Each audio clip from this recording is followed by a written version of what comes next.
6장 10절입니다. 마이크 볼륨을 조금 높여주시면 좋겠어요. 다니엘서 6장 10절. 다니엘서 6장 10절부터 12절을 같이 읽겠습니다. 시작.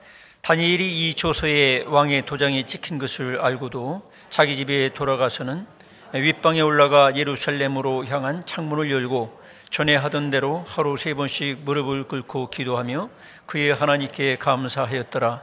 그 무리들이 모여서 다니엘이 자기 하나님 앞에 기도하며 간구하는 것을 발견하고 이에 그들이 나아가서 왕의 금령에 관하여 왕께 아뢰되 왕이여, 왕이 이미 금령에 왕의 도장을 찍어서 이제부터 30일 동안에는 누구든지 왕 외에 어떤 신에게나 사람에게 구하면 사자굴에 던져 넣기로 하지 아니하였나이까 하니 왕이 대답하여 이르되 이 일이 확실하니 메대와 바사에 고치지 못하는 규례니라 하는지라. 아멘. 이 말씀을 통해서 승리하게 하는 감사, 이런 제목으로 말씀을 나누겠습니다. 서로 인사를 나누시기 바랍니다. 승리하며 삽시다. 감사로 승리합시다.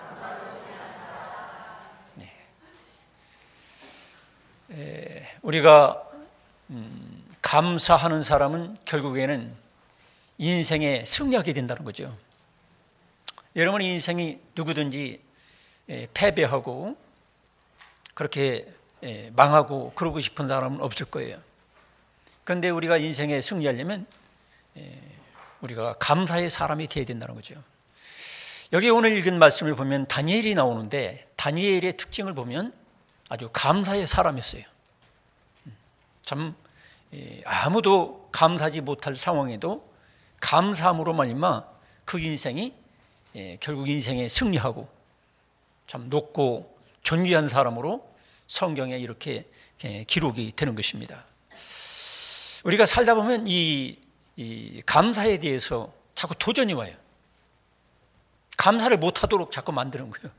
하나님께도 감사하지 못하도록 시험하고 또 사람들 앞에서도 우리가 감사의 표정과 감사의 마음을 가지고 대해야 되는데 감사를 못하도록 자꾸 이제 시험하고 도전하는 것들이 있다는 거죠. 에덴 동산에서도 원래 그랬잖아요. 에덴 동산에도 하나님께서 지어주신 모든 축복들이 엄청난데도 불구하고 선악을 알게 하는 나무의 열매를 따먹지 말라고 그 금령을 주셨어요. 지켜야 될 법들을 하나 주셨는데 이것에 대해서 결국 탐심을 가지고 있던 하와가 사탄이 유혹하는 거죠. 시험하는 거예요. 그럴 때에 하나님께서 정해주신 그 법도가 감사한 것이 아니라 사실은 감사한 거거든요. 그 법도를 하나 남겨놓음으로 말미암아 너는 피조물이다. 너는 조물주가 아니라 피조물이고 너는 절대자가 아니고 너는 상대적인 존재다. 나를 의지해야 된다. 나의 명령을 따라야 된다. 여러 가지 의미가 있어요. 그게 참 좋은 거거든요. 감사할 조건인데 사탄이라는 놈이 와가지고 살살 유혹하는 바람에 하나님께 대한 어떤 고마움이나 은혜나 축복에 대해서 생각하지 않고 괜히 뭔가 손해보는 것 같고 자기 자유를 뭔가 구속하는 것 같고 그러다 보니까 감사를 잃어버리고 원망과 불만을 가지고 있다가 결국에는 하나님이 주신 계명을 어겨버리는 거죠. 그때부터 인생은 실패하고 패망이 오고 죽음이 오게 된 거죠. 저주가 오고.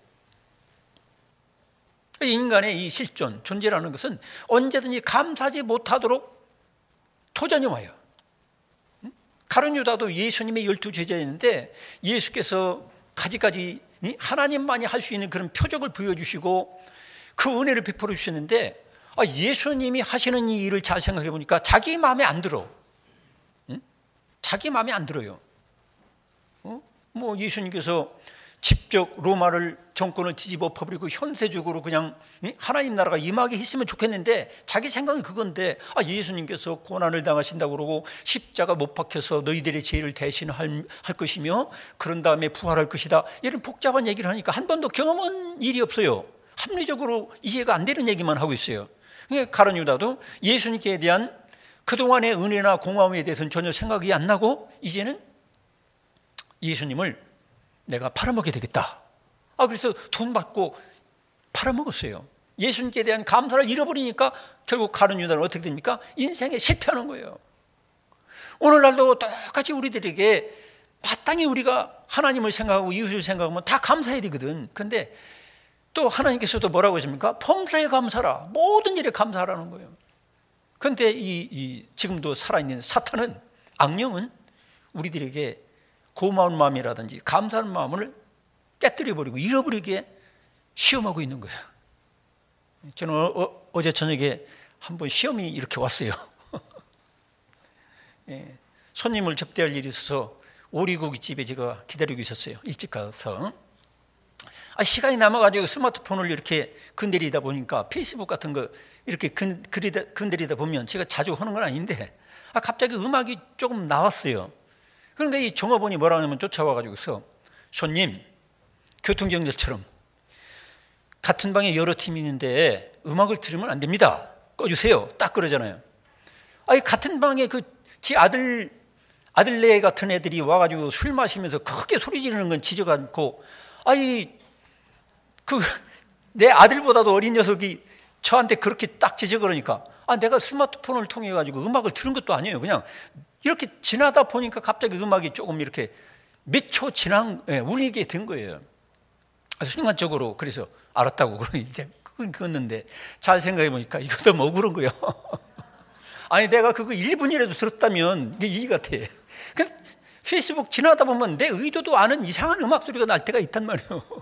근데 갑자기 미쳐도 안 됐는데 교통경찰처럼 그렇게 얘기하니까 조금 괘씸하기도 하고, 내 아들 나이 또래밖에 안 되는데 제가 왜 저러나.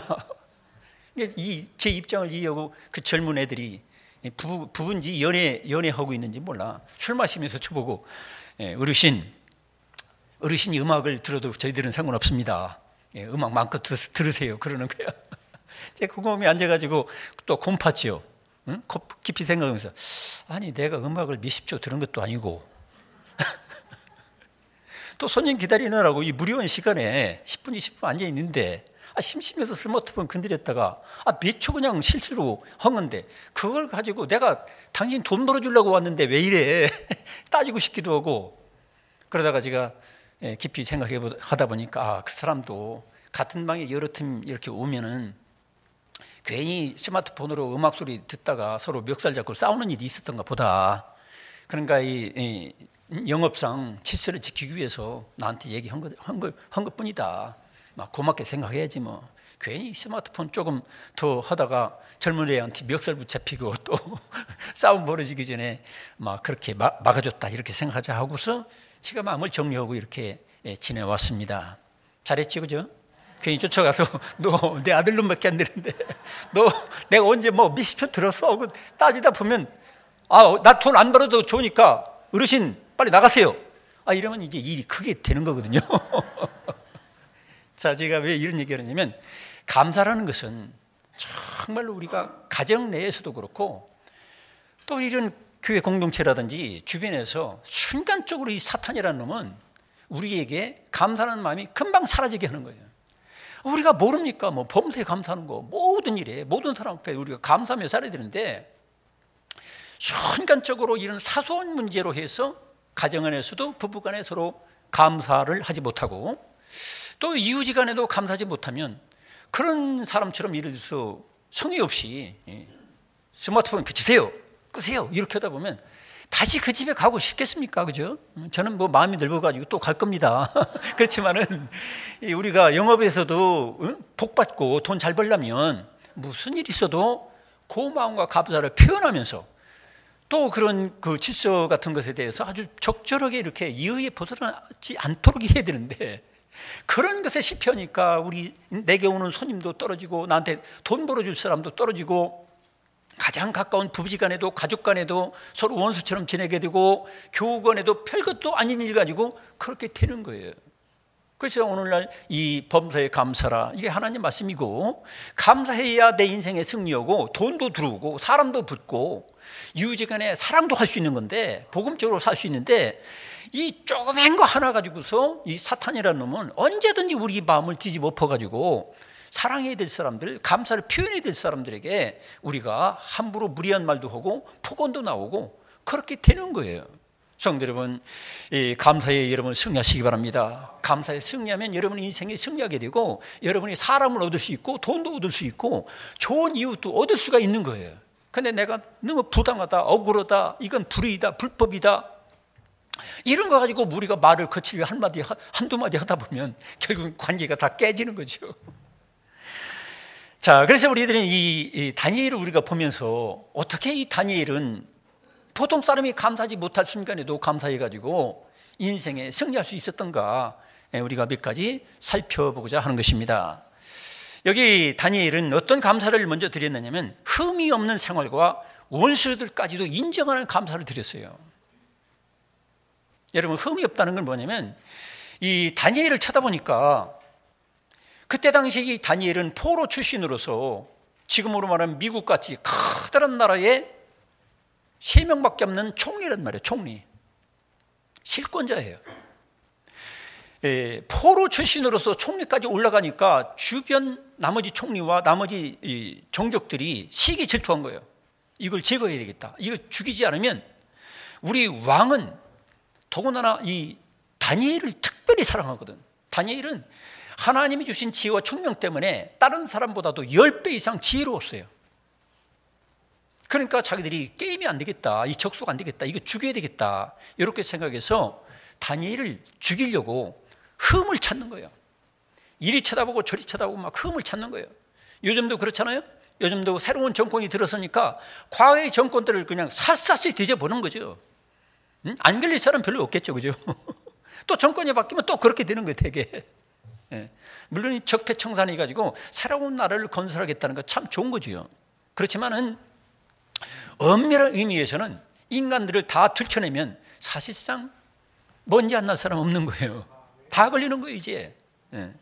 자, 그래서 다니엘도 그 정족들이 정말로 자기들이 살기 위해서 포로 출신이 감히 이 큰 나라의 총리가 되고 실권자가 되고 거기다가 세 총리 중에 제일 높이 왕의 신임을 받으니까 이거를 죽이지 않으면 우리가 죽겠다, 이런 생각으로 다니엘을 죽이려고 아무리 털어도 먼지가 안 나는 거예요. 다니엘의 감사는 이와 같이 인간적인 수준에서 말한다면 도덕과 윤리상으로 아무 흠이 없어요. 영적으로 말한다면 하나님 앞에 거룩하게 살았어요. 성령 충만하게 살았다, 이 말이죠. 그렇기 때문에 다니엘의 감사는 이런 성결한 하나님과 동행하는 이 감사를 주님 앞에 드렸다는 거죠. 오늘날 우리가 모든 것에 대해서 감사하는 거 누구나 할 수 있죠. 그렇지만은 정말로 하나님과 동행하면서 하나님께서 인정하는, 또 원수까지도 저 사람은 털어도 먼지가 안 나, 저 사람은 도덕적으로나 윤리적으로 법적으로 아무리 따져도 정말로 하나님과 동행하기 때문에 흠이 없어. 할렐루야. 이런 사람이 성령 충만한 사람이고, 이런 사람이 성결한 사람이고, 이런 사람이 드리는 이런 성결함과 함께 거룩함과 함께 드리는 것이 인생 승리의 비결이다, 이 말이에요. 할렐루야. 좀 어려운 얘기 같습니까? 근데 우리는 믿음으로 구원받았지만 하나님과 동행하는 이 성결과 거룩성을 잃어버리면 결국 아무리 예수님 믿는다 할지라도 우리는 패배하게 됩니다.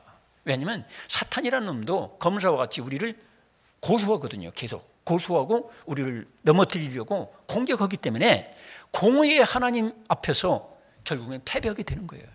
그래서 우리가 아무리 믿음으로 구원받는다 할지라도 내 삶이, 내 생활이 정말로 도덕적으로나 윤리적으로 법적으로 바르지 못하면 언젠가는 당하게 돼 있고 패배하게 돼 있다는 거예요. 이거마저도 하나님이 다 책임져 주지 않아요. 여러분, 우리가 도둑질하면서 누구를 살인하면서 하나님 감사합니다, 할렐루야, 말에 그치는 이 감사 드린다고 해서 하나님이 그걸 받아들이는 게 아니에요. 우리가 보통 감사자 너무 쉽게 생각하죠. 범사에 감사한다는 건, 감사는 벌써 삶 속에 정말로 하나님과 동행하면서 성령과 함께 거룩함과 온전한 삶이 동반된 그 감사를 드릴 때에 하나님은 우리 삶의 승리를 보장해 주는 거예요. 할렐루야. 근데 우리는 이 공의를 몰라버리고 공의를 던져버리고 나는 악하게 살며 게으르게 살며 마땅한 의무나 책임도 하지 않으면서 그냥 입술로만 감사합니다, 감사합니다, 감사합니다, 주문 외우듯이 감사합니다 말만 많이 한다고 해서 하나님이 내 생활 속에 복을 주시고 승리를 주는 건 아니라는 거죠. 그 다음에 여기서 또 우리가 알 수 있는 것은 원수들까지도 인정했어요. 여러분, 나하고 가까운 사람들이 인정해 주는 거 그거 어렵지 않은 거예요. 사실은 내 가족이나 같은 교우나 이웃 사람들이 인정해 주는 거, 나를 좋게 생각하는 사람이 인정해 주는 거, 그거는 우리가 보통 사람들 다 하고 있지요. 그런데 나를 진짜로 죽이려고 그러고 나를 진짜로 미워하고 있는 그 사람까지도 나를 인정해 주는 단계, 여기까지 우리가 나가야 돼요. 할렐루야. 초대교회가 왜 그렇게 힘 있는 교회가 됐습니까? 교인들이 인정해 주는 정도가 아닙니다. 교회 다니지 않는 사람들, 완전히 원수와 같이 그냥 이방 종교 막 우상 숭배하는 사람들까지도 교회 다니는 사람들을 칭찬했어요. 칭송했어요. 야, 예수 믿는 사람들 진짜다, 진짜. 인격을 봐라, 성품을 봐라, 삶을 봐라. 부부간에 화목하며 살고 자기들끼리 욕심도 없이 서로가 막 용서하며 살고 사랑으로 사는 거 봐라. 진짜 저기는, 우리는 하나님을 안 믿어도 저 사람들 속에 하나님이 계신 것 같다, 이런 인정을 받았다는 거예요. 할렐루야. 다니엘은 그런 사람이었어요. 원수까지도 아무리 투대려 봐도 먼지도 안 나. 그리고 다니엘 저 사람은 아마 절대 권력을 가지고 있는 우리 왕이 명령을 내려도 하나님께 감사를 드릴 거예요. 감사기도 할 거예요. 이걸 알고서 함정을 판 거예요. 아무도 30일 동안, 정해진 기간 동안 어떤 사람에게나 신에게나 감사하고 기도하면은 사자굴에 던져버리자. 이거는 그때 당시에 왕권이, 절대 왕권을 유지하기 위해서, 왕권을 더 확고하게 하기 위해서 이게 필요하다고 이제 이 간신배들이 왕에게 이제 유혹한 거죠. 그럴 필요도 있다고 또 왕은 인정했기 때문에, 그래, 모든 다종교 사회고 모든 소수민족을 우리가 거느리는 큰 나라인데 절대 왕권을 확립하기 위해서 그것도 괜찮겠네 해서 왕이 도장을 꽝 찍어가지고 변기할 수 없는, 고칠 수 없는 그런 문서를 내리고 칙령을 내리게 된 거죠. 이런 것은 왜 그러냐면, 다니엘은 틀림없이 왕이 명령 내려도 어떤 상황에서도 하나님께 기도하고 하나님께 예배드리고 하나님께 감사하는 것은 포기하지 않을 사람이다, 그들이 인정해 줬어요. 성도 여러분, 이런 인정받는 저와 여러분 되길 축원합니다. 그러나 그렇지 않냐고, 저 인간은 교회 집사라는데, 저 인간은 교회 권사라는데 내가 주일날 한 1,000만 원 내가 준다고 하면 홀딱반에서 올 거예요. 응? 저 인간은 교회 목사라는데 우리가 한 1억 정도 주면은 우리한테 그냥 들러붙을 거예요. 저 인간은 기도하는 척하지, 예배 드리는 척하지, 예수 믿는 척하지, 그러나 상황이 바뀌면 변질되는 인간이야. 그럴 것 같으면 이 사람들이 다니엘을 그렇게 시험하지 않았어요. 다니엘을 보니까 이건 절대로 변질되지 않을 사람이라는 걸 알았기 때문에 기도하는 다니엘, 감사하는 다니엘, 이를 죽이는 유일한 방법은 바로 다른 사람이나 신에게 감사를, 기도를 못하도록 법을 정하면 다니엘은 틀림없이 걸려든다. 이걸 알고서 이제 함정을 파게 된 거예요. 성도 여러분, 우리가 하나님 앞에 내가 신앙을 가지고 있다, 내가 하나님께 기도하는 사람이다, 내가 하나님을 알고 범사에 감사라는 말씀에 순종하고 살고 있다, 우리는 스스로 어떤 때는 그렇게 생각할지 몰라도 이 감사가 어느 정도 감사를 인정받아야 되느냐면 바로 원수들까지로부터도 인정을 받는 단계로 나가시길 축원합니다. 그걸 우리가 목표로 해야 돼요.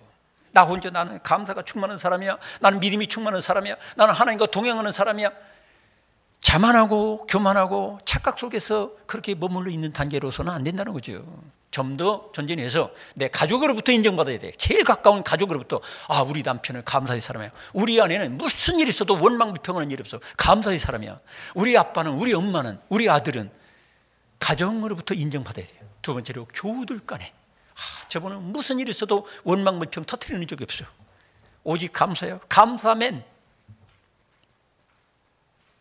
또 여기 단계를 거쳐서 또 우리들 주변, 나를 상대하고 있는 모든 사람들로부터, 저분은 정말로 진짜 감사의 사람이다, 정말로 성경에 나왔다는 범사에 감사라, 모든 일에 감사라는 사람으로서 저 사람은 틀림없이 사는 사람이다. 주일날 예배드리고 빠짐없이 기도하고 하나님께 의리를 지킬 사람이다. 여러분, 인정받는 감사, 다니엘 같은 감사를 주께 드리길 축원합니다. 그럴 때 승리했다는 거예요. 그럴 때 기적이 일어났다는 거예요. 두 번째로 다니엘이 드린 감사는 자신의 전부를 다해서 목숨까지 다 바치는 감사를 드렸다는 거죠. 여러분, 감사를 어느 정도만큼 우리가 드려야 되겠습니까? 여러분, 이번에 JSA 공동경비구역에서 북한 병사가 목숨 걸고 우리 남한으로 자유를 찾아서 오다가 총에 맞아가지고 지금 죽느냐 사느냐, 뭐 두 눈이 한 눈이 이미 실명이고 또 한 눈은 실명될지 안 될지 모른다고 그러고 여러 가지 얘기가 들리고 있어요. 저는 그 사건을 쳐다보면서 그래, 우리가 누리는 이 자유라는 건 목숨을 던질 만큼 귀한 것이다. 저 북한의 병사가 우리가 누리는 이 남한의 자유, 이게 뭐 절대 자유도 아닌데 그 자유를 정말 목말라가지고 목숨까지 던지면서 남한으로 쳐들어왔는데, 남한으로 탈출하려고 그렇게 했는데 올해는 이미 목숨 바쳐야 될, 그 사람이 목숨 바쳐야 될 그 자유를 저와 여러분은 누리고 있다는 거예요. 할렐루야. 감사하시기 바랍니다. 우리는 얼마나 놀라운 감사입니까? 북한의 참 먹을 게 없어서 그 군인 이 창자를 이렇게 열어보니까 막 기생충들이 수없이 그냥 있어가지고 깜짝 놀랐다는 얘기 있잖아요. 우리는 그런 북한의 생지옥 같은 곳에서 참으로 살지 않냐고, 이 남한에 사는 것만 해도 우리가 얼마나 감사한지요. 우리가 자유를 위해서 어떤 사람들은 목숨을 던지는 거, 이와 같이. 과연 그렇다면 우리는 죄에서의 자유, 그리고 영원한 천국에서의 자유를 누리는 것을 위해서는 마땅히 우리가 내 목숨까지도 던져야 되지 않겠느냐 이 말입니다. 할렐루야. 그래서 우리가 이 구원의 확신, 정말 진리를 통해서 자유하고, 죄에서 자유하고, 심판에서 자유하고, 지옥에서 자유를 누리기 위해서는 그 탈북한 그 군인 이상으로 우리는 목숨까지 바치는 그런 용기와 믿음을 가지시길 축원합니다. 그래서 오늘날 우리들도 마찬가지예요.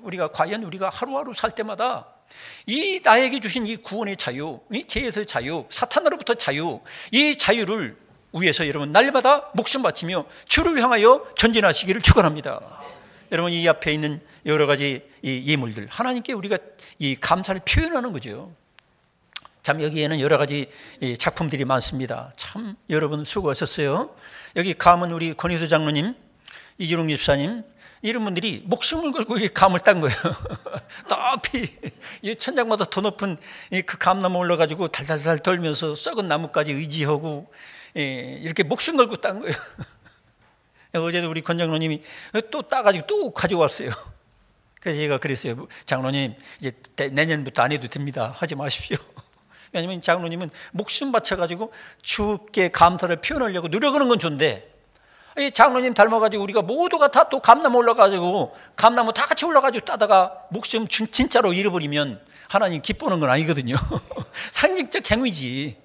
여러분들이 그런 일에 대해서는 여러분이 우리 권 장로님이나 딴 분 한두 분만으로 족하고, 이제는 내년서부터는 이제 감을 안 따셔도 되겠습니다. 밑에서 그냥 조금 따고 말든지.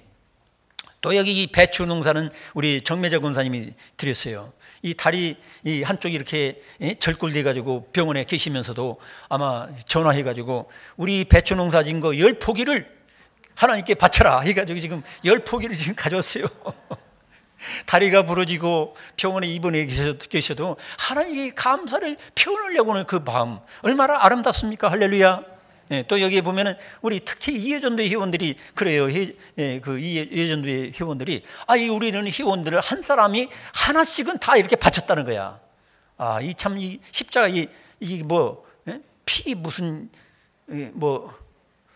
피로칸사스인가 뭔가, 근데 이름도 잘 기억 못 하겠네. 이 빨간 열매로 이렇게 십자가까지 만들고, 다른 구역에서는 또 여러 가지로 이렇게 감사를 표현했어요. 이 화환도 아름답고. 저거 상관이 없는데 이 사과도 목사님이 사과를 좋아하신다고 사과를 한 바구리 이렇게 갖다 놓고, 하나님이 좋아하는 걸 해야지 목사가 좋아하는 걸 가지고 차려놓으면 안 되지. 어쨌든 간에 하나님께서 기뻐할 것 같아요. 우리 수고한 각 기관원들 우리 박수로 격려해 주시기 바랍니다. 어쨌든 간에 여러분 참 감사를 표현하려고 하는 거 참 아름답죠, 그죠? 참 감사하고요. 우리가 이런 상징적인 것만이 아니라 정말로 다니엘과 같이 목숨을 다해서 감사드리는 거. 다니엘은 그 정적들이 지켜보고 있어요. 그런데도 불구하고 하나님의 교회 예루살렘 성전을 향해서 창문을 열어놓고 평소 하던 대로 감사를 드렸다는 거예요. 이게 뭐냐면 죽어도 좋다. 나는 하나님께 기도하고 감사하는 것을 위해서는 너희들이 이거를 함정을 파가지고 나를 죽이려고 그러지. 그래, 나는 하나님께 마땅히 드려야 될 이 감사, 기도, 예배를 위해서 내가 기도하다가 예배 드리다가 감사하다가 난 죽어도 좋다. 할렐루야. 이 믿음으로 다니엘은 감사 기도를 드렸다는 거예요. 이런 다니엘의 믿음을 보시고 하나님은 이 다니엘에게 놀라운 복을 주시고 승리를 주시는 거예요. 성도 여러분, 여러분들의 삶을 살면서 여러분들이 정말 목숨까지도 바치려고 하는 그 감사, 이 감사를 여러분 드리시기 바랍니다. 우리가 헌금을 드릴 때도 뭐 액수가 중요한 게 아니라 정말로 내가 목숨을 드립니다, 이런 마음 가지고 우리가 11조라든지 감사예물을 드리는 거예요. 액수가 어떤 분에게는 10,000원을 드릴 수도 있지만 어떤 분은 100만 원 드릴 수도 있어요. 근데 똑같은 건 뭐냐면 내 목숨을 드립니다, 내 영혼 전부를 다 하나님께 드립니다, 이런 마음을 가지고 드릴 때에 여러분은 하나님 안에서 하나님께서 기뻐 받으시는 것이 될 줄로 믿습니다. 그러나 그렇지 않냐고, 예를 들어서 무슨 잡신을 섬기듯이 내가 사과 10개가 있는데 그 중에 하나 귀신도 드세요 하고 던져주고 대문 앞에다 차려놓는 거 있잖아요. 왜? 무당 잘 섬기는 집에 뭐 배 반쪽 이렇게 쪼개서 놓고 뭐 떡조각에 부침이 갖다 놓고 그런 식으로 신을 섬기는 게 아니에요. 그런 신으로 하나님을 섬기는 게 아니에요. 따르십니다. 나의 전부를 주님께 드립니다. 이런 마음으로 우리가 예배를 드리고 기도를 드리고 헌금을 드리고 그래야 의미가 있는 것이지, 그렇지 않냐고 이 감사가 빠지고 내 목숨까지 드리는 것이 없는, 건성으로 드리는 것, 형식적으로 드리는 것, 이것은 주님께서 받으실 리가 없어요. 다니엘이 이렇게까지 할 수 있었던 것은 여러 가지 정황상 몇 가지 살펴본다면, 자기는 전쟁의 포로였어요. 포로는 죽은 목숨이에요. 이슬람 과격분자들이나 뭐 저 미얀마 그쪽에서 벌어지는 일들 보세요. 마치 닭 잡듯이 잡는다는 거예요. 칼로 그냥 목을 그냥 난도질하고 그냥 목을 자르고 해서 수백 명, 지금 수천 명이 죽어 있어요. 우리도 얼마든지 그렇게 포로로 죽을 수도 있는 거예요. 저 김정은이가 예를 들어서 핵으로 우리를 위협해서 부산에 한 방, 대구에 한 방, 서울에 한 방씩 터뜨리고서 이 나라가 만약 그런 식으로 된다면 저나 여러분은 마치 닭 잡듯이 개 잡듯이 그렇게 죽는 것도 시간 문제예요, 사실은. 그런데도 하나님께서 이 나라를 지켜주시고 핵전쟁에서 지켜주신 하나님께 여러분 감사하시기 바랍니다. 이 다니엘도 이 포로로 잡혀가지고 그렇게 닭 잡듯이 개 잡듯이 죽을 수도 있는데 하나님께서 그를 살려주셨다는 걸 생각할 때에 하나님께서 나의 목숨을 보존해 주시고 지켜주셨으니까 내 목이라도 하나님이 원하신다면 내가 드려야지, 하나님을 내가 충성스럽게 내가 목이라도 바쳐서 내가 섬기겠다, 이런 마음으로 섬겼다는 거예요. 여러분 지금까지 저도 그렇고 여러분 살아있는 게 다 하나님 은혜인 줄로 믿으시기 바랍니다. 여러분 우리가 지금 가지고 있는 건강 단순간에 날아갈 수도 있는 거예요. 여러분 이번에 지진을 보세요. 지진이 일어나서 단순간에 우리가 이 영남 지역이 뒤집어질 수도 있잖아요. 그러니까 일어나지 말라는 법이 없어요.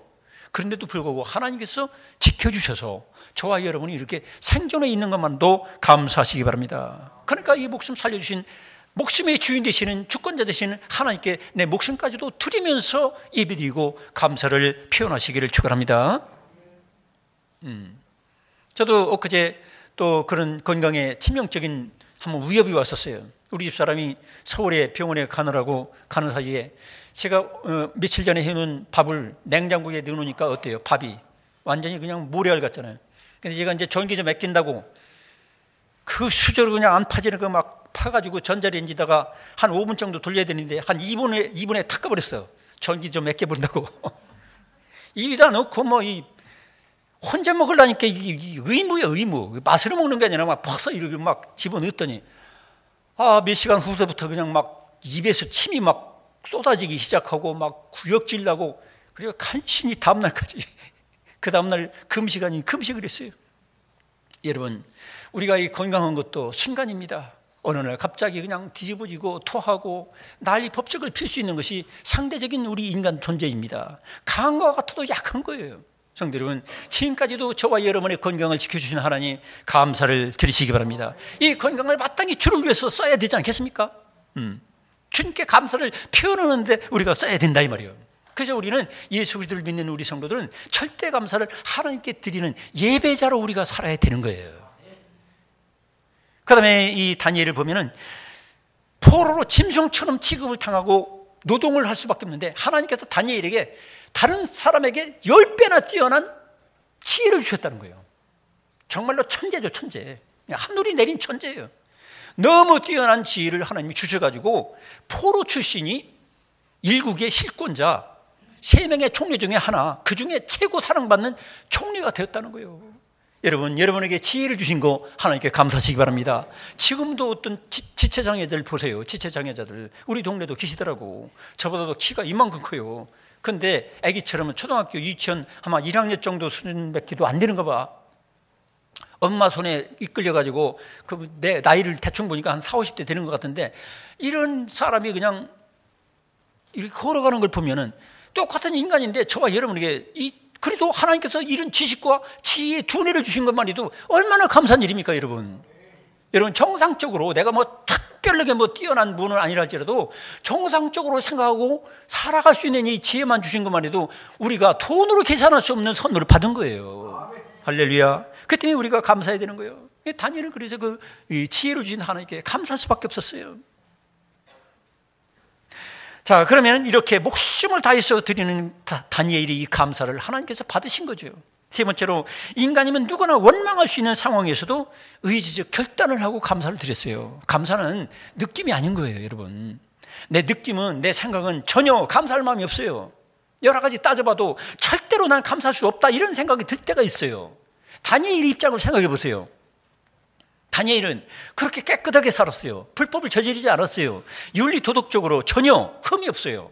하나님 말씀대로 살았어요. 그러기 위해서 심지어는 왕이 내리는 그 진미들, 고기라든지 이런 걸 다 목숨 걸고 사용하고, 우상에게 조금이라도 바쳐졌던 것 내가 먹어가지고 내 영혼을 더럽히지 않겠다, 하나님 앞에 내 정조를, 성결을 지키겠다, 이렇게 산 사람이에요. 그런데 하나님께 예배드리고 하나님께 감사를 표현하기 위해서 하나님을 섬겼다면 하나님이 나를 지켜줘야지. 근데 왜 그 감사하는 그것 때문에 내가 죽어야 되느냐? 하나님 너무 억울합니다. 저 부당하게 저 우상숭배는 저 원수들, 저 불법자들, 정의를 입지 못한 저 사람들을 처단해야 되지 않겠습니까? 막 이렇게 하나님께 항의할 수도 있었을 거예요. 그런데 이 다니엘은 한 번도 성경에 보면 원수들 향해서 그 불만을 터뜨린 적도 없고, 왕에게 항의하고 데모한 적도 없고, 하나님께 이렇게 항의한 적도 없어요. 그걸 다 받아들이는 거예요. 내가 하나님께 드리는 예배 때문에, 하나님께 드리는 이 감사의 표현 때문에 내가 죽어도 나는 감사합니다. 할렐루야. 무조건적인 감사였어요. 범사에 감사라. 절대적인 감사를 주님께 드렸다는 거죠. 그럴 때 하나님이 놀랍도록 역사하신 거예요. 저와 여러분이 이 세상을 살다 보면 우리가 너무 불법적으로 부정의하게 가지가지 악을 범하는 사람들은 오히려 잘 되고, 오히려 우리 같은 사람들에게 큰 소리치고 우리를 죽이려 덤벼드는 그런 세력들이 존재할 수가 있다는 거죠. 이럴지라도 우리는 감사를 잃어버리지 말아야 된다는 거예요. 우리는 상대적 조건부 감사가 아니라 절대적 감사를 주님 앞에 드려야 될 마땅한 새로운 존재가 되었다는 사실을 믿으시기 바랍니다. 예수님께서, 하나님께서 나를 위해서 죽기까지 사랑하셨는데 그 사랑을 생각하면 우리가 감사하지 못할 것이 없다 이 말이에요. 여러분, 정의, 정당한 거, 이런 것에 대해서 한번 생각해 보세요. 그런 얘기가 있죠. 하루살이를 생각해 보라. 하루살이가 평생을 준비하고 하루밖에 못 사는데 그날따라 비가 소나기가 아침부터 밤까지 왔다. 그러면 하루살이는 한 번도 날아보지도 못하고 물속에 시체로 떠내려가고 말 수밖에 없다. 그러면 하루살이 입장에서는 너무 이 세상은 불공정하단 말이에요. 너무 정의롭지 못하다. 울분을 토하다가 죽을 수도 있는 거예요. 성도 여러분, 그 때문에 우리는 하나님이 하시는 모든 커다란 일 속에서 여러분 어떤 때는 너무 원통하고 너무 억울하고 정말로 나는 바르게 사는데도 왜 내게 이런 일이 벌어질까? 하나님께 항의하고 싶고 사람들에게 그야말로 울분을 토로하고 싶고 그럴 때도 있을 거예요. 그렇지만은 하나님 그분 앞에 1대1로 서서 절대 감사를 드릴 수 있는 저와 여러분 되기를 축원합니다. 그러면 이런 절대적인 감사를 드리려면 어떻게 해야 되느냐? 첫째로는 하나님을 알아야 돼요. 하나님은 어떤 분이냐? 전능하신 분이요, 전지하신 분이요, 역사를 주관하는 분이라 이 말이에요. 선하시고 의로우신 사랑이 많으신 그분께서 인간 역사를 주관하시고 내 인간 개인의 역사도 주관하신다는 사실을 내가 믿는다면 우리는 어떤 일이 벌어져도 감사할 수가 있는 거예요. 하나님이 정의로우신 줄 믿으십니까? 하나님이 정말로 여러분 사랑하시는 거 믿습니까? 그다음에 우리는 감사할 수가 있는 거예요. 여기 다니엘은 하나님을 알았어요. 하나님은 역사를 주관하는 분이라는 걸 알았어요. 다니엘서 전체를 읽어보세요. 결국 모든 역사는 하나님께서 큰 나라나 작은 나라나 개인이나 어떤 사람이든지 다 주관한다는 사실을 알았어요. 여러분, 그렇기 때문에 우리는 하나님 그분을 아는 만큼 감사를 드릴 수가 있는 거예요. 절대자인 하나님을 알게 되면 우리는 절대적인 감사를 주님께 드릴 수가 있다는 거죠. 두 번째로 우리는 천국을 생각해야 돼요. 다니엘은 다니엘서 12장에 보면 그런 말씀들이 있어요. 많은 사람을 옳은 대로 인도한 사람들에게는 궁창에서 영원한 하나님 나라에서 영원히 별과 같이 빛날 것이라고 말씀하십니다. 이게 무슨 말입니까? 결국 우리 예수 그리스도를 믿는 우리 성도들은 이 땅에 있는 어떤 상대적인 조건에 의해서 감사할 정도가 아니라 죽은 다음에 있을 영원한 하나님 나라 천국에서 빛날 그 상급과 그런 영원한 천국 때문에 우리가 감사할 때에 절대적인 감사를 드릴 수가 있다는 거죠. 이 땅에서 우리가 얼마 살지 아무도 알 수 없어요. 어떻게 사는지 이거보다도 더 중요한 것은 다니엘에게 약속했던 것처럼 우리에게는 영원한 천국에서 빛나는 새로운 존재로 부활의 주 예수님과 함께 영생을 누릴 놀라운 새로운 생명으로 저와 여러분이 초청받은 사실을 믿으시기 바랍니다. 이 사실을 내가 믿을 때에 절대적인 감사를 드릴 수가 있는 거예요. 마지막으로 왜 이 다니엘이 이런 감사를 드릴 수 있었습니까? 우리가 그런 생각이 들을 때도 있어요. 깨달아질 때도 있어요. 소위 말해서 은혜 받을 수도 있어요. 그런데 이게 실제로 가능하려면 어떻게 되느냐? 다니엘은 하루 3번씩 기도를 했다는 거예요. 이게 뭐냐면 정시 기도를 했다는 거예요. 정시 기도라는 게 뭡니까? 내가 되는 대로 기도하는 게 아니에요. 내 모든 인생의 시간과 내 삶의 주권자 되시는 하나님을 중심으로 그분을 우선순위로 해서 내 모든 삶의 24시간 타임을 시간들을 다시 배열하고 그분 중심으로 변치 않냐고 내 삶 전부가 하나님 앞에 드려지는 삶을 일상생활을 살았다는 거죠.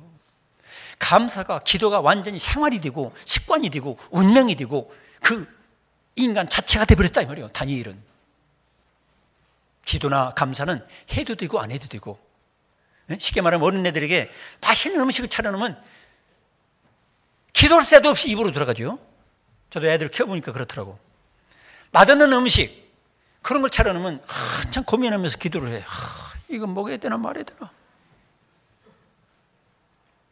여러분, 감사가 여러분 완전히 체질이 되시기 바랍니다. 감사는 여러분의 운명이 되시기 바랍니다. 감사는 여러분의 삶이 되시길 축원합니다. 다니엘이 그렇게 살았다는 거예요. 하루를 아침, 점심, 저녁 시간을 정해놓고 기도했다는 건 바로 모든 시간, 삶의 모든 주권자 그분 중심으로 내 삶을 새롭게 디자인하고 플랜을 세우고 거기에 몰입해서 나머지 모든 삶을 하나님께 드려지는 삶을 아예 생활로, 습관으로, 운명으로 드리니까 이런 엄청난 도전도 이길 수가 있었다는 거죠. 근데 이게 안 된 사람들은 머리로서는 해야 되는 줄 알아. 머리로서는 하나님께 예배드리고 기도하고 정말 목숨 다 바쳐 감사해야 될 줄 알아. 알긴 아는데 현실 생활은 그게 안 돼. 왜? 정시기도가 없으니까 그래요. 여러분, 정시기도를 할 수 있기를 축원합니다. 아니면 새벽이라도 여러분이 새벽기도를 나오든지 아니면 여러분 집에서라도 제가 실어주는 새벽 메시지 설교를 큐티라도 정시를 정해놓고 기도를 하세요. 아니면 하루에 직장인들이라면 점심시간, 화장실 가는 시간이라도 빠르면 3분, 5분이면 되거든. 여러분들이 그렇게 하나님께 정해진 구별된 시간을 주님께 드림으로 여러분 모든 삶과 인격과 생활이 다 하나님 중심으로 받쳐드려지기를 축원합니다. 그렇게 될 때 결국에는 다니엘은 사자굴에 던져졌지만 하나님께서 천사를 보내가지고 사자 입을 막아주셔가지고 그가 살아나서 결국에는 다른 사람들이 오히려 사자굴에 던져져서 뼈까지 다 사자밥이 돼버리고 다니엘은 더 굳건하게 하나님께 영광을 드리고 승리하게 된 것을 믿으시기 바랍니다. 그렇기 때문에 감사는 믿음이에요. 감사라는 것은, 이 절대적인 감사는 바로 믿음 있는 사람만이 드릴 수가 있는 거예요. 그래서 믿음으로 구원받죠? 그러면 감사를 누려야 돼요. 감사하는 삶이 없다면 믿음으로 구원받았다는 것은 어떤 면에서 아직도 부족한 거예요. 믿음이 없다는 거예요. 감사는 결국에는 하나님 만나는 거예요. 감사는 결국에는 능력입니다. 할렐루야. 따르십니다. 감사는 능력입니다. 감사는 승리입니다. 감사는 축복입니다. 할렐루야. 이런 감사를 주님께 항상 드려서 여러분의 삶 전부가 승리하시기를 축원합니다. 기도하겠습니다. 아버지 하나님,